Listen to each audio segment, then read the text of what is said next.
बवासीर के ऊपर ऐसा उपाय आपने पहले कभी देखा नहीं होगा, जो इस कहानी में आपको सुनने को और समझने को मिलेगा। इसलिए इस कहानी को पूरा सुनिए।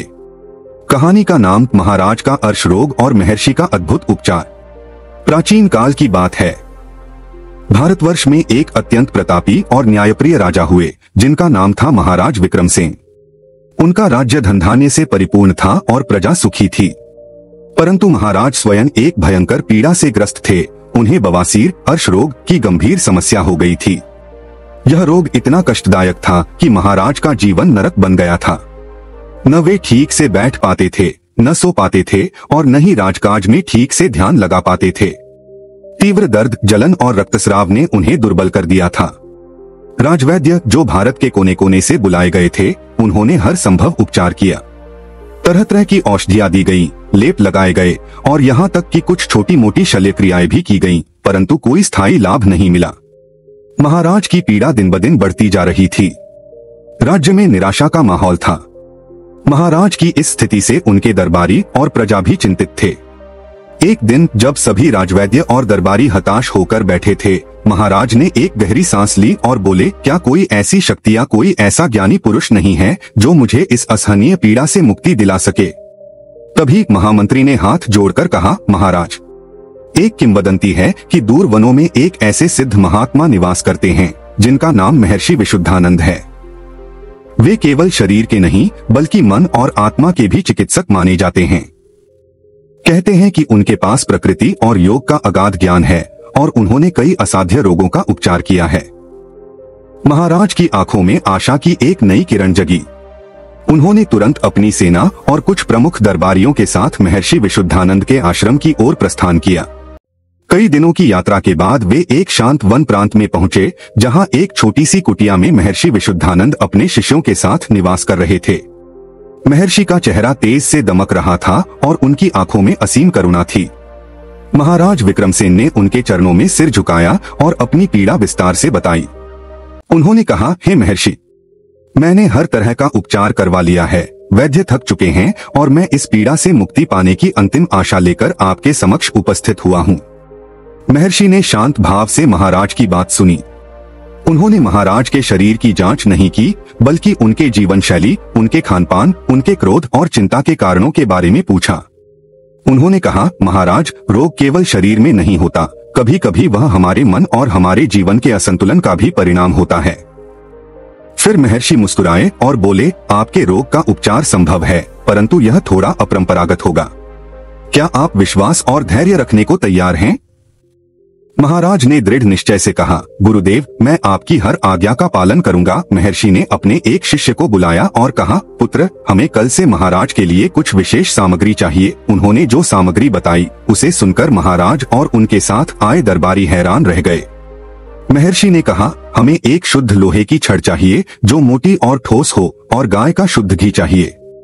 अगले दिन सुबह होते ही, जैसा महर्षि ने निर्देश दिया था, एक लोहे की छड़ को अग्नि में खूब गर्म करके लालत किया गया। फिर एक पा शुद्ध गाय का घी रखा गया। महाराज को एक खुले स्थान पर बुलाया गया, जहां महर्षि स्वयं बैठे थे। महाराज के मन में थोड़ा संशय था कि क्या इस गर्म छड़ को उनके रोग वाले स्थान पर लगाया जाएगा, क्या इससे पीड़ा और नहीं बढ़ जाएगी? परंतु उन्होंने महर्षि पर अपना विश्वास बनाए रखा।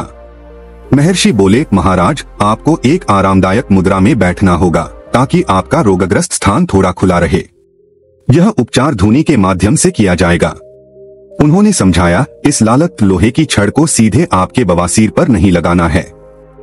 यह छड़ घी में नहीं डुबोई जाएगी, बल्कि जब यह छड़ पूरी तरह से लाल हो जाए तो इसे घी के पात्र के ठीक ऊपर रखा जाएगा। छड़ की उष्णता से घी पिघलेगा और उसमें से एक विशेष प्रकार की सुगंधित वाष्प धुआं निकलेगी। आपको उस वाष्प को अपने रोगग्रस्त स्थान पर लेना है। यह वाष्प रोग वाले स्थान की शुद्धि करेगी, रक्तस्राव रोकेगी और गांठों को सिकोड़ने में मदद करेगी। राजवैद्य और दरबारी हैरान थे। उन्होंने ऐसा उपचार कभी नहीं देखा था। यह न तो शल्य क्रिया थी, न कोई दवाई।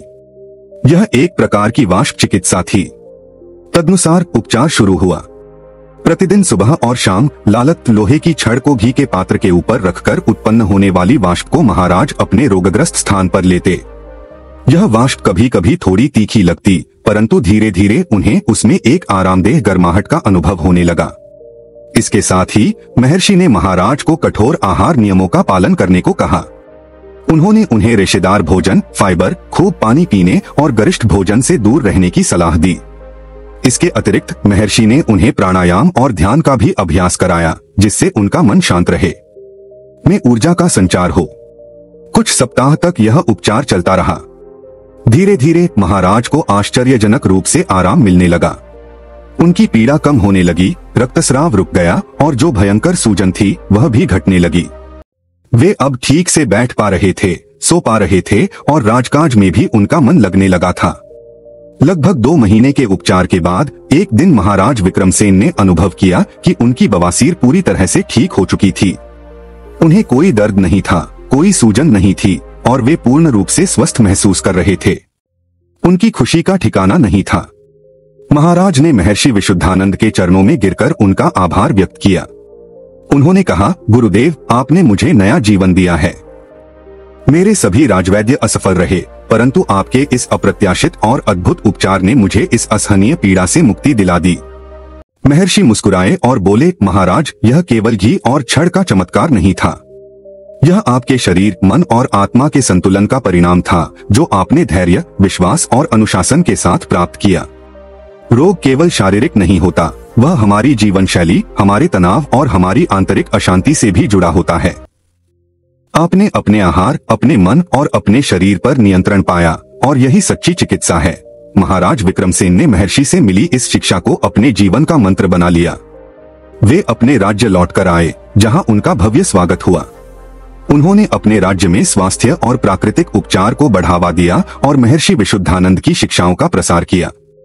इस घटना के बाद महाराज विक्रमसेन ने अपने शासनकाल में कभी भी बवासीर या किसी अन्य गंभीर रोग से कष्ट नहीं पाया, क्योंकि उन्होंने महर्षि के बताए अनुसार अपने जीवन का संतुलन बनाए रखा। बवासीर ठीक करने की दूसरी रहस्यमय कहानी और उपाय चलिए शुरू करते हैं।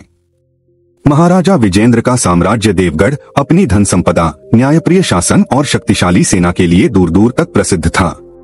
महाराजा स्वयं एक वीर योद्धा, कुशल प्रशासक और अपनी प्रजा के प्रिय थे। किंतु इतने वैभव और शक्ति के बावजूद महाराजा वर्षों से एक ऐसी गुप्त बीमारी से पीड़ित थे, जिसने उनके जीवन को असहनीय बना दिया था। वह थी भयंकर बवासीर, पाइल्स। यह रोग इतना कष्टदायक था कि महाराजा दिन रात बेचैन रहते, न ठीक से बैठ पाते, न सो पाते और न ही अपने राजकाज में मन लगा पाते। उनके चेहरे पर हमेशा एक अजीब सी थकान और पीड़ा का भाव रहता था, जिसे वे लाख छिपाने की कोशिश करते, पर वह छिपता न था। राजमहल के बड़े बड़े वैद्य बुलाए गए। उन्होंने तरह तरह की जड़ी बूटियां दी, काढ़े पिलाए, लेप लगाए, लेकिन किसी से भी महाराजा को पूर्ण आराम नहीं मिला। कुछ समय के लिए राहत मिलती, फिर रोग पहले से भी अधिक प्रचंड होकर लौट आता। महाराजा हताश हो गए थे। उन्हें लगता था कि उनका जीवन अब इसी पीड़ा में समाप्त हो जाएगा। एक दिन उनके सबसे विश्वसनीय मंत्री ने उन्हें सुझाव दिया, महाराज, हमारे राज्य की पश्चिमी सीमा पर स्थित गहन वन में एक सिद्ध संत निवास करते हैं, जिनका नाम गुरु शांति स्वरूप है। वे न केवल आध्यात्मिक ज्ञान के धनी हैं, बल्कि उन्हें प्रकृति और जड़ी बूटियों का भी अद्भुत ज्ञान है। लोग कहते हैं कि वे असाध्य रोगों का भी इलाज कर देते हैं। क्या हमें एक बार उनसे संपर्क नहीं करना चाहिए? महाराजा ने पहले तो संकोच किया। एक राजसी ठाट बाट वाला राजा एक वनवासी संत के पास जाए, यह उन्हें थोड़ा अटपटा लगा, लेकिन अपनी पीड़ा से विवश उन्होंने अनुमति दे दी। तत्काल दूतों को गुरु शांति स्वरूप के आश्रम भेजा गया। कुछ दिनों बाद गुरु शांति स्वरूप स्वयं महाराजा के निमंत्रण पर राजमहल पधारे। वे गेरुआ वस्त्र धारण किए एक सादे, शांत स्वभाव के व्यक्ति थे, जिनकी आंखों में गहन ज्ञान और करुणा झलकती थी। महाराजा ने उनका यथोचित सत्कार किया और अपने रोग का विस्तृत विवरण दिया। गुरु शांति स्वरूप ने ध्यानपूर्वक सब कुछ सुना। महाराजा की जीवन शैली, उनके खानपान और दिनचर्या के बारे में प्रश्न पूछे। फिर उन्होंने गंभीर मुद्रा में कहा, महाराज, आपका रोग असाध्य नहीं है, परंतु इसके उपचार के लिए आपको कठोर अनुशासन और मेरे निर्देशों का अक्षरशः पालन करना होगा। क्या आप इसके लिए तैयार हैं? महाराजा ने पीड़ा से मुक्ति की आशा में तुरंत हामी भर दी। गुरुदेव, मैं आपकी हर आज्ञा का पालन करूंगा, बस मुझे इस असहनीय कष्ट से मुक्ति दिला दीजिए। गुरु ने कहा, ठीक है, तो सुनिए। आपका उपचार आज से ही आरंभ होगा। सबसे पहले आपको राजसी भोजन त्यागना होगा। अब से आप केवल जौ की रोटी, मूंग की दाल और सादी उबली हुई सब्जियां खाएंगे। कोई मिर्च मसाला नहीं, कोई घी तेल नहीं और न ही कोई मीठा। महाराजा को यह सुनकर झटका लगा। जो व्यक्ति कभी व्यंजनों के बिना भोजन न करता था, उसे यह सादा भोजन कैसे पचेगा? पर वे चुप रहे। गुरु आगे बोले, दूसरी बात, आपको सुबह ब्रह्म मुहूर्त में उठना होगा। और तीसरी और सबसे महत्वपूर्ण बात, आपको प्रतिदिन सूर्योदय से पूर्व महल के पीछे स्थित जंगल में 4 कोस दूर एक विशेष नीम का पेड़ है, जिसके पत्तों में औषधीय गुण हैं, उन्हें तोड़कर लाना होगा। उन पत्तों को पीसकर आपको एक लेप बनाना होगा और उसका सेवन भी करना होगा। यह क्रिया आपको प्रतिदिन बिना नागाकरण, जब तक मैं न कहूं। महाराजा चौंक गए। 4 कोस पैदल चलना और स्वयं नीम के पत्ते तोड़ना। उन्होंने सोचा, यह तो राजसी गरिमा के विरुद्ध है। आज तक महाराजा ने कभी पैदल 2 कदम भी न चले थे, हमेशा पालकी या घोड़े पर ही यात्रा की थी और पत्तों के लिए सेवक मौजूद थे। पर गुरु की आंखों में एक दृढ़ता थी, जिसे देखकर महाराजा विरोध न कर सके। उन्होंने स्वीकार कर लिया। अगले दिन से महाराजा का नया जीवन आरंभ हुआ। सुबह ब्रह्म मुहूर्त में उठना, फिर 4 कोस पैदल जंगल में जाना, नीम के पत्ते तोड़ना, उन्हें पीसना और फिर सादा भोजन। पहले कुछ दिन तो महाराजा की हालत बिगड़ने लगी। पैदल चलने से पैर दुखने लगे, नीम के पत्तों की कड़वाहट से उनका चेहरा बिगड़ जाता और सादे भोजन से उन्हें कमजोरी महसूस होती। वह अक्सर गुरु से शिकायत करते, गुरुदेव, मेरी पीड़ा तो कम होने के बजाय और बढ़ गई है, मैं अब और नहीं चल सकता। गुरु शांति स्वरूप सिर्फ मुस्कुराते और कहते, धैर्य रखिए महाराज, औषधि अपना काम कर रही है। यह पीड़ा रोग की नहीं, बल्कि आपके शरीर की है, जो वर्षों से निष्क्रिय पड़ा था। यह उसे फिर से सक्रिय होने का कष्ट है। लगे रहिए, फल अवश्य मिलेगा। महाराजा ने मन मारकर गुरु के निर्देशों का पालन जारी रखा। धीरे धीरे कुछ हफ्तों बाद महाराजा को अपने शरीर में अद्भुत परिवर्तन महसूस होने लगा। उनकी पीड़ा धीरे धीरे कम होने लगी, पत्तों की कड़वाहट कम लगने लगी और पैदल चलना अब उतना मुश्किल नहीं लगता था। वास्तव में उन्हें सुबह की ताजी हवा और प्रकृति के सानिध्य में एक अजीब सा सुकून मिलने लगा। उनका मन शांत होने लगा और सबसे बड़ी बात, उनकी नींद अब पूरी होने लगी थी। 1 माह बीतते बीतते महाराजा विजेंद्र पूरी तरह से रोग मुक्त हो चुके थे। बवासीर का नामो निशान नहीं था। वे न केवल शारीरिक रूप से स्वस्थ थे, बल्कि मानसिक रूप से भी ऊर्जावान और प्रसन्न रहने लगे थे। उनके चेहरे पर वर्षों बाद एक सच्ची मुस्कान लौट आई थी।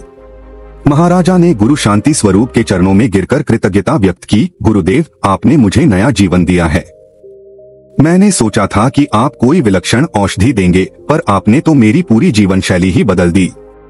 गुरु शांति स्वरूप मुस्कुराए और बोले, महाराज, आपकी बीमारी का कारण सिर्फ शरीर नहीं था, बल्कि आपकी निष्क्रिय जीवन शैली, अत्यधिक गरिष्ठ भोजन और मानसिक तनाव था। नीम के पत्ते तो निमित्त मात्र थे। असली उपचार तो आपकी शरीर को मिली गति, प्राकृतिक वातावरण, सात्विक भोजन और अनुशासन था। जब शरीर सक्रिय होता है, मन शांत होता है और आहार शुद्ध होता है, तो रोग स्वयं ही भाग जाते हैं। मैंने आपको कोई औषधि नहीं दी, बल्कि आपके शरीर को स्वयं को ठीक करने का अवसर दिया। महाराजा ने गुरु के इन शब्दों का मर्म समझा। उन्होंने न केवल अपनी जीवन शैली को स्थायी रूप से बदला, बल्कि अपने राज्य में भी स्वस्थ जीवन शैली और प्राकृतिक चिकित्सा को बढ़ावा दिया। देवगढ़ के महाराजा विजेंद्र ने उस दिन से यह जान लिया कि सच्चा स्वास्थ्य सोने के बिस्तरों में नहीं, बल्कि प्राकृतिक जीवन, अनुशासन और सादगी में छिपा है। गुरु शांति स्वरूप ने उन्हें केवल बवासीर से मुक्त नहीं किया, बल्कि जीवन जीने का सच्चा मार्ग भी दिखाया। अगर आपको यह 2 कहानी पसंद आई हो तो हमारे चैनल को सब्सक्राइब जरूर कीजिए और जिसे बवासीर है उसके पास इस कहानी को शेयर जरूर करिए। धन्यवाद।